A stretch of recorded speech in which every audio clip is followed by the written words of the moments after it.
வணக்கம். ஸ்ரீமன் நாராயணீயம் தசகம் 53 தேனுகாசுர வதம்.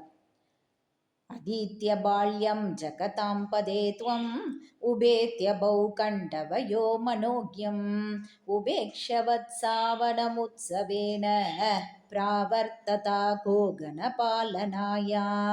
उपक्रमस्यानुगुणैव सेयं मरुत्पुराधीश तव प्रवृत्तिः गोत्रापरिध्राणकृतेव दीर्णः तदेव देवारभस्ततायत् कदापि रामेण समं वनान्ते वनश्रियं वीक्ष्य चरन् सुखेन श्रीतामनाम्न स्वसगसस्य वाचा मोता गता तेनुगकाननं त्वम् उत्तालतालीनिवहे त्वदुक्त्या फलेन तूदेत फलेन दोर्भ्यां मृदुकरच्छाभ्यपदत्पुरस्तात् फलोत्करो तेनुगतानवोऽपि समुद्यतो तैनुकपालनेऽहं कथं वतं तैनुकमत्यकुर्वे इतीव मत्वा ध्रुवमग्रजेन सुरौगयोत्तारम् अजीगनस्त्वं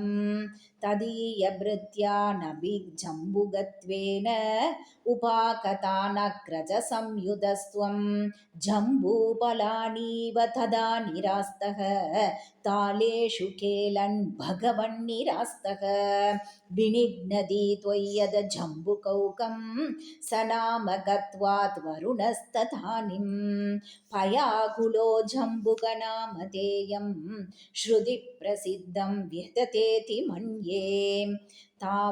तवावतारस्य बलं मुरारे सञ्जातमत्येति सुरैर्नुतस्त्वं सत्यं फलं जातमिहेतिहासी बालैः समं तालफलान्यपुङ्क्ताः मधुत्रवसृन्ति बृहन्ति तानि फलानि मोता परभृन्ति भुक्त्वा दृप्तैश्च दृप्तैर्भवनं फलौकं भगत्पिराकाः खलु बालकैस्त्वं हतो हतो तेनुकैद्युभेद्य फलान्यतत्पिर्मधुराणि लोकैः जयेति जीवेति नुदो विभो त्वं मरुत्पुराधीश्वर पाहि रोगात्।